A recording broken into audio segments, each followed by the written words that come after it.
जय श्री कृष्ण भक्तों।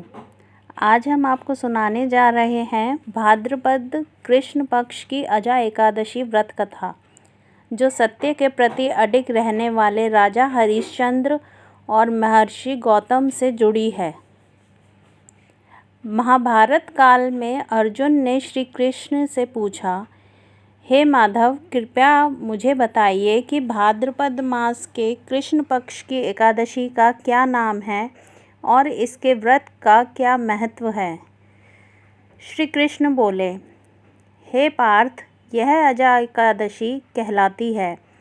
इसके व्रत को करने से समस्त पाप नष्ट हो जाते हैं और भक्त को स्वर्ग की प्राप्ति होती है।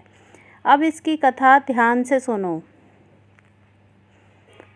प्राचीन समय में अयोध्या में हरिश्चंद्र नामक राजा राज्य करते थे। वे वीर, धर्मनिष्ठ और सत्यवादी थे। एक दिन स्वप्न में एक ऋषि ने उनका राज्य दान में ले लिया।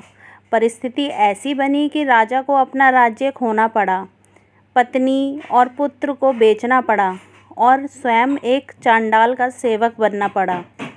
वह शमशान में खड़ा होकर अंतिम संस्कार का कर वसूलने का कार्य करने लगा।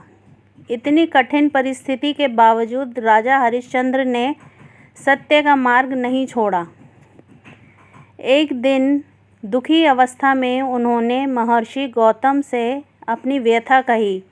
महर्षि बोले, हे राजन, भाद्रपद कृष्ण पक्ष की अजा एकादशी का व्रत कीजिए और रात्रि जागरण कीजिए।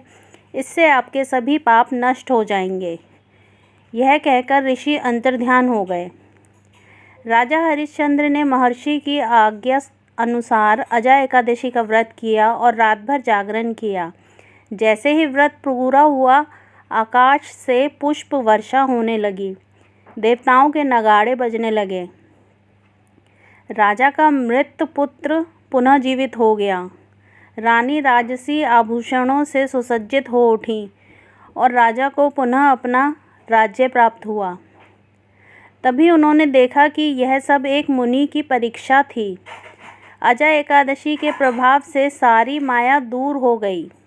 अंत में राजा हरिश्चंद्र रानी और पुत्र सहित स्वर्ग को प्राप्त हुए। हे भक्तों, अजा एकादशी व्रत के प्रभाव से सारे पाप नष्ट हो जाते हैं। इस व्रत की कथा सुनने मात्र से ही अश्वमेध यज्ञ के बराबर फल प्राप्त होता है। ईश्वर पर अटूट विश्वास रखने वाला और सत्य के मार्ग पर अडिग रहने वाला व्यक्ति चाहे कितनी भी कठिन परिस्थिति क्यों न झेले, अंततः स्वर्गलोक को प्राप्त करता है। यदि आपको यह कथा अच्छी लगी हो तो इसे अधिक से अधिक भक्तों तक पहुंचाएं। जय श्री हरि, जय श्री कृष्ण।